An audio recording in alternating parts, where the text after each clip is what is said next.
Hey guys, it's Sean here from Micro Budget Film Lab, and I hope that you've been going through the videos up till this point and finding some useful insights in there and how to create your one-room wonder, single location movie. And I want to talk today about, well, first before I explain what I'm going to talk about, let's say that I hope that you have been using the first video or the second video to kind of generate some ideas that you haven't yet been writing down a lot of material, that you've mostly just been trying stuff out, seeing what works, building on the concept in your head, allowing it to flow. You know, I often, yesterday actually, I was working on a script project for work, and I was feeling kind of stuck, and I just laid in my office here.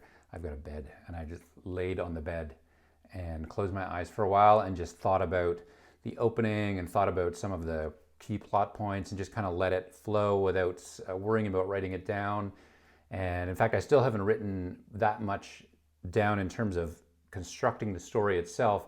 I'm doing some character notes at this point, how the characters relate to each other and that sort of thing. So it's useful to do that kind of brainstorming on your own, and then do it with other people as well, to begin to see what works and what doesn't work, what catches people, what seems like holes for people, see what's clear in your mind, because often you have a concept comes to you, and sometimes that concept will have a great first act already fully formed, but you don't really have the meat of the story yet worked out, and what the character is going to do, where they're going to, what the point of the story is. And it's useful to kind of get that clear in your head before you sit down and start writing things. But once you do that, and once you've tried it on people, then we want to start creating the building blocks of writing your story. And so what I want to do today, I was actually going to do one thing, but I think I'm going to do something else. I use a mix of different worksheets as I'm going through. And some of them are adapted from other people, and some of them I've created myself and I use, and a mix of those things together, it creates all that background work, which is so useful before you sit down. I can't emphasize enough. I know some people like to do things by the seats of their pants, but you can often find yourself writing your way into a corner and then you can't get out and you've missed things. And if you do a lot of preparatory work beforehand, when you go to draft, it could actually be an incredibly enjoyable experience, because you know where you're going, you know what you're trying to do, and then you can play and you can really layer on the elements of the story and of the drama to find your way to that world, through that world. So I'm going to look at two worksheets that I use. One that I created myself that I'll start with, called the 7+1, and the other one is taken from Truby's book, Into the Story, or I think it's called Into the Story, or something in the story, creating a story, creating a narrative. I don't know. I don't have a great memory. And Truby's work I mentioned in the previous video, some of it, I found the book annoying because he kept saying how his method was the only method that worked and all other methods are dumb, and he doesn't understand what a plot point is. And I don't know how you can't get what a plot point is once you've been doing this for a while. I mean, a plot point is really a moment in the story where there is a specific conflict as part of the more general conflict that is resolved in one way or another as you're moving through increasingly difficult stakes and obstacles towards the climax and the transformation of your character. So it's that moment that you can write down on a beat sheet that's like, Steve goes and buys a bicycle because he needs to get a job. And he needs to get into shape, or whatever it happens to be. Or, Aisha goes to the singles bar to meet somebody because she's been trying to get over this breakup and hasn't been doing it effectively. Or one room wonder, it could be somebody discovers that in the case of the movie I just watched the other night, The Platform, the guy discovers that he can convince the people in the cell beneath him to share food with the people beneath them by threatening to take a dump on the table of food. It's crass, but it's an effective way to get people to engage in solidarity, I guess. So those are the kinds of plot points that we're talking about that Truby doesn't seem to understand. But nonetheless, even though I have those provisos in terms of his work, his sheet for working out the relationship between characters, which I've created into an Excel spreadsheet, can actually be incredibly useful. And I'll share both a blank spreadsheet and I'll share one that I've been working on for a novel project that's still not fully developed, and I'll go back and change it and so on. But you can see the way that I've answered the questions. And so some of the questions that he goes through, he talks about, the need for conflict between characters, that characters are antagonists to each other. The protagonist is an antagonist to the antagonist. And the protagonist should have multiple antagonists, in that more than just the central antagonist is acting as a barrier, a personal barrier, a character barrier to them moving towards their goals. And sometimes by acting like a barrier, well, actually usually acting like a barrier, they're forcing the protagonist to transform themselves through the process of that conflict between the two contradictory desires that exist.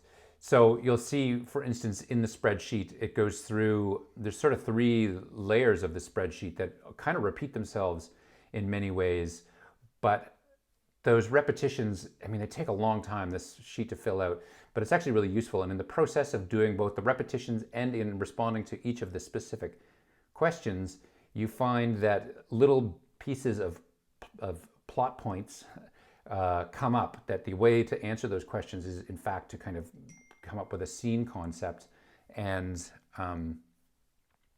fill it in as a way to concretize the conflict that you're talking about. So for instance, we go through the first sheet that I use, and you list the names of all the characters who are in conflict with each other across the top. Usually 5 or 6 of the central characters that your protagonist is going to come across, including the protagonist themselves. And beneath that, you have the characters' values, like what is the central value as it relates to, for instance, their what they're going to experience in the story. So their characters' values are something they believe in. They believe that if they believe that love will conquer all. They believe that fame is the path to everlasting life. They believe that money is the solution to finding happiness.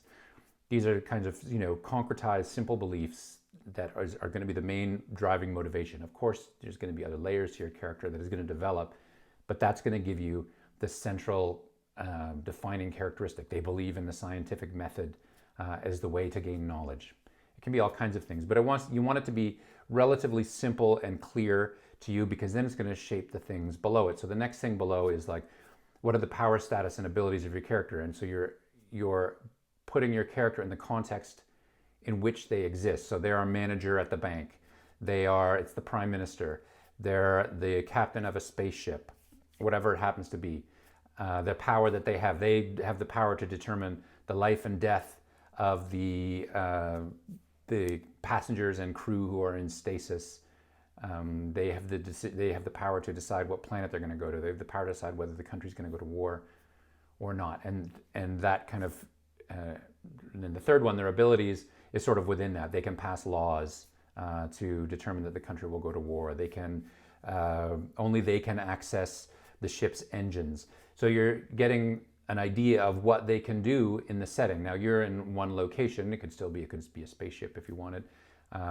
They maybe have no abilities, and that's legitimate too. The only ability that they have is the ability to use their intellect, or they are emotionally very sensitive to the needs of others. They're empaths. All kinds of things that can be in there.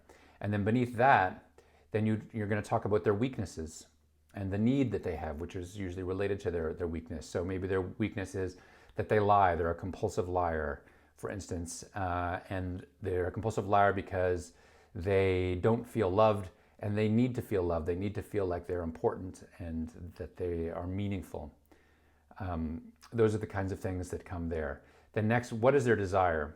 And this is the surface desire, the main goal. Remember I talked about the sort of external desire, the goal that they're pursuing, versus their internal desire. So their external desire could be They want to get the money from by tricking this group of people. They want to have a successful grift. They want to win the war. They want to get to the planet. They want to, I just watched Ad Astra not that long ago, and Brad Pitt wants to get to his father, who has been missing in space and now is, sending dangerous blasts of energy back to Earth, and he wants the chance to see his father and confront him because his father's been missing for 20 years or something. So you want to have that kind of concrete desire, that they are actively seeking to achieve. Then next down on the list are who are their opponents and why. And this is where you're going to start to try to find the ways in which not just the main antagonist is their opponent, but that other people are their opponents, including allies, including lovers, including, all those people who are in some ways going to come in conflict with their attempt to achieve their goal in some way. And those people, their opposition can be productive opposition. It can help them become better people, or it can simply be an obstacle to them achieving the goal that they're trying to get to. Number 4 on the list, what is the plan? And this is, I put down, what is the plan to get there? So Joaquin believes that the country needs to go to war, and in war they will find a common purpose, and he will be then prove that he is an important person because he will go down in history as the man who won the war for his people. Now, what is the plan to get to war? So the country that he's going to go to war with doesn't want to go to war. He's got to find a way to get them to war. He's going to have the generals stage a false flag operation. He's going to use that false flag operation to move ships into the area. He's going to, so you're putting in a few few steps in the plan that your character is going to use to get what they want. If they're a grifter, they're going to convince the other person, Louise, that Louise needs a vacuum cleaner, and only her vacuum cleaner will solve the problem that she has, which is to eliminate the spirits in her house because it's a special kind of vacuum cleaner, and she's going to try to sell her this crappy old vacuum cleaner to make money by telling her it's this magical vacuum cleaner. And then number 5, what is the final battle? This is kind of the climax in a sense. And this is interesting because the final battle, you put it in for each of the characters, and it can happen at different moments. Some character can die earlier or be defeated earlier, and so their final battle is not necessarily the actual climax, which will be like the protagonist versus the antagonist in some sense. Whereas another final battle for say Stanford is that he's going to be tricked because Stanford has knowledge that is important to one of the other antagonists, and so the final battle will be the protagonist killing him in the bathroom, for instance, and that's his final battle. So know that it's important to put the final battle in for each of the characters, and sometimes it's the same battle, but it's from a different perspective, and so it'll have subtle changes, and you're starting to not only figure out how they're conflicting with each other, but you're also starting to figure out ways in which they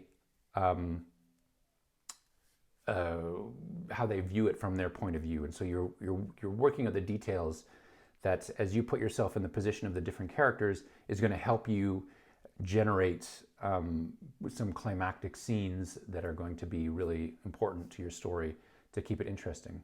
So after the final battle, then that character who's in that final battle is in some way going to have a moment of self-revelation, or not. Potentially they just never clue in, and in a sense their self-revelation is their final destiny. If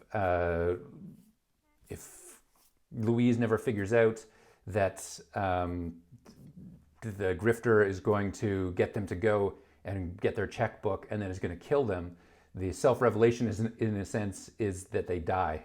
So they don't actually have a self-revelation. Instead, they simply pass on to the other world. They are transformed into a spirit themselves instead of using the vacuum cleaner to suck up the spirits. And once they have that self-revelation, and it may be, in the case of the protagonist, it's probably the realization of the theme, the thematic argument. that I've talked about. You know, what is the good life, whether that's in a positive, a negative sense, whether that is realized in a positive sense, that they actually they transform in a way that allows them to demonstrate the validity of the theme, or in the opposite sense, they either negate the theme that you've been exploring, love conquers all,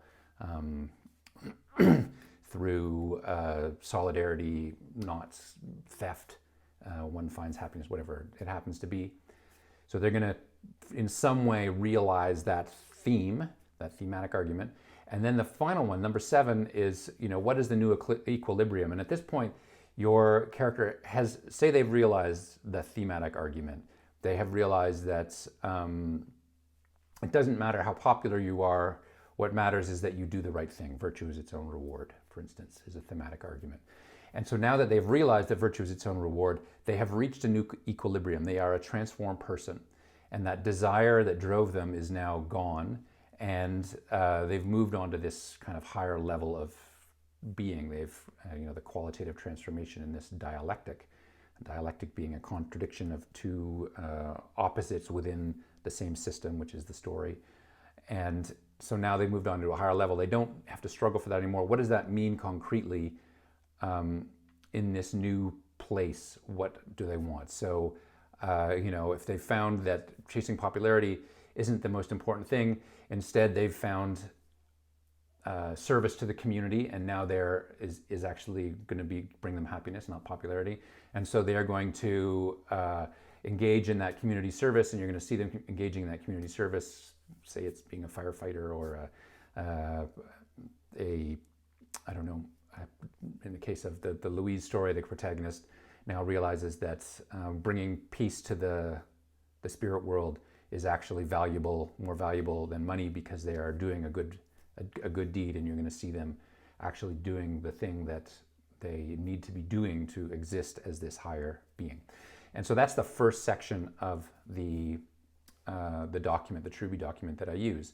And now, you know, there's another section which is called the moral argument, and it goes through the same basic ideas again, but it restates them in a slightly different way. So, you know, the hero's beliefs and values, the moral weakness, what is the main moral weakness when it comes to acting towards others that the character has, which describes not just their weakness. So-and-so is prone to lying, they're a compulsive liar. Instead, it's like, how do they implement that weakness in relationship to others? They run other people down and make themselves look bigger in order to project a false sense of importance to the world, for instance. So it's about them acting to others. And then the next thing is the moral need. What do they need to learn by the end of the story, which is in a sense the revelation that they're going to potentially have or not have if they don't learn this thing. But what do they need to learn by the end of the story? And then it starts to get into some specific story stuff. What is the first immoral action? Again, this is about what do they do to other people, and you know, that hurts them because of the weakness that they have. And again, this is useful both from a character point of view, thinking about how they act in the world, and it's general enough yet. You're not putting it into a beat sheet, like plot points, in a sense. You're simply coming up with what's probably the first thing they do. So it's the lowest level thing. They steal somebody's bike, for instance, and then lie about stealing it. It's crappy to lose your bike and have your bike stolen, but it's not the same as somebody burning down your house or lighting your house on fire and then coming in and rescuing you in order to seem important, which is at a much higher level. So you're starting to begin the process of arranging plot points by thinking about it in terms of the weakness of the character and the arc they need to go through, and the conflict that they face between their weakness, their need, and their desire, and how these things are meshed together. That the desire to become a hero, a national hero, is leading them through these steps, right? Towards the goal that they've set themselves, even if that goal is in contradiction to their fundamental need, their internal need, their interior need, their true emotional goal that they have to pursue. Their goal is to be loved. Their external goal is to be famous, to be a hero, and so And similarly, drive is another one, and this is actions the hero will take to win that goal. It's a lot like the plan, but it's in a sense it's less specific than the plan. The plan is like, what am I going to do to get there in terms of 1, 2, 3, and drive, the way I've interpreted it, is more like some of the elements, some of the specific elements that plan breaks down into. So if the plan is to get the Holy Grail and to use the Holy Grail in order to release the dragon and to conquer the world, then they're going to have some specific actions that they're going to take. They're going to lie to the guardian at the door to convince them that they are there to finally send the dragon down to Hades. They're going to, sell their dog in order to get the money they need to get the plane to fly to Jordan, where the Holy Grail is hidden in a cave. So you're starting to get you're getting things that are related, but that are differentiated from each other as well. And then below that, once you've started to lay out those things, some of those specific acts that kind of relate to the character of the hero in terms of how they're going to try to solve this, then the next item is immoral actions. What are the ways that the above actions are immoral? How have they, what are they doing that's, what about those things that you've chosen is immoral? Because it's important to constantly be thinking about that people's weaknesses lead them to do immoral things, to make mistakes in how they try to reach their goal before they've transformed themselves. So you need to sort of, again, just as you sort of concretized and simplified their belief, they believe that love conquers all, they believe that virtue is its own reward, that sort of thing. Now you're doing that with why their actions are immoral, are in a sense counter to the theme of your story, which is presumably a positive one, or I guess if it's a negative one, it just reinforces it, that, they're putting, by doing this, they're putting their relationship with their children in danger. They're damaging their children's development. They're putting the farm at risk of being repossessed. They're leaving their family hungry. They're, all kinds of things that are immoral in what they're doing, how they're choosing to pursue the goal that they're trying to achieve. Now, when they have these immoral actions, then there's going to be a criticism of immoral actions that will usually come from allies, though also from antagonists. Antagonist is usually the person who most strongly opposes you, most wants to achieve the same goal as the protagonist, but from a different perspective, from the point of view of, having opposite intentions, I guess, in a sense.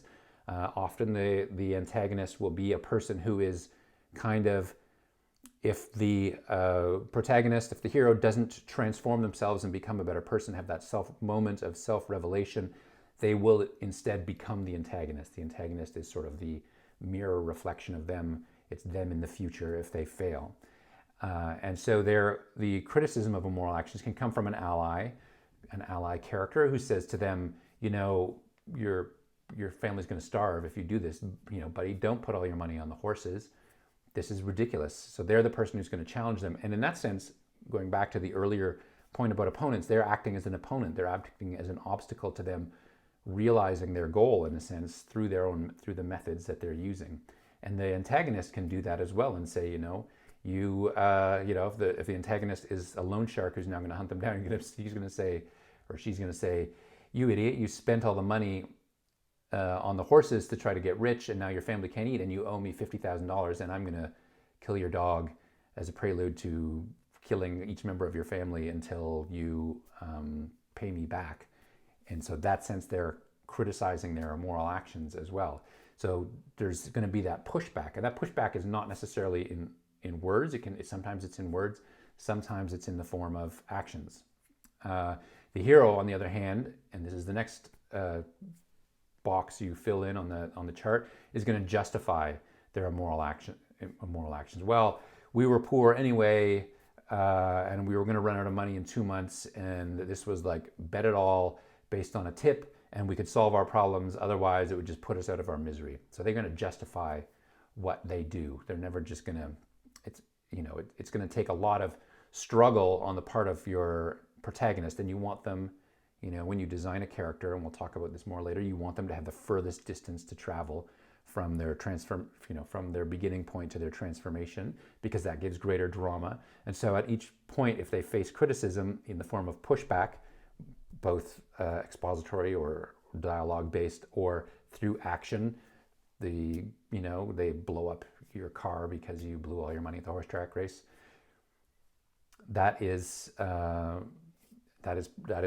pushback, and they're going to have to justify themselves in the face of that pushback, increasingly difficult pushback. Next is attack by an ally,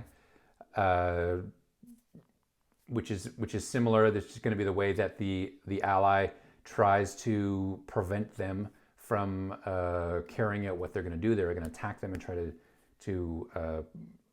derail their plan.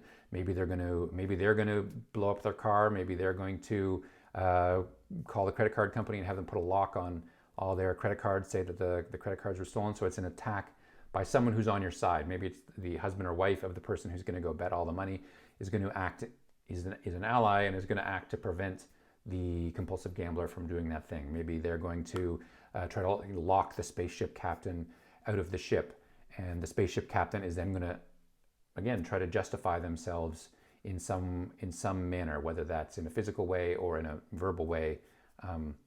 Again, those can alter over time. Then the last few are the obsessive drive. So how does the hero, the hero ultimately, they generally, if you follow the Joseph Campbell model of the hero's journey, which I'll talk about in another video, one of the early moments in the hero's journey is that they actually refuse the call to go on an adventure, right? The call is there. They say, no, I'm not going to do that. And then they are kind of forced into it by circumstances that kind of push them to go. And then they make the choice to actually to sally forth, to go on that journey. And once they go on that journey, they're going to become obsessed with winning. And is there a moment that they become obsessed with winning that goal, and all other factors are thrown aside? They become kind of the end justifies the means, and so on. And while they're obsessed with that, what immoral actions are they going to take? How is that the end justifying the means kind of imperative going to shape their response in a way which makes them do something immoral? Again, more criticism, more justification. The final battle, in another form, again, how does that final battle in particular express the values which are superior, which is the realization of your theme in the positive or the negative sense?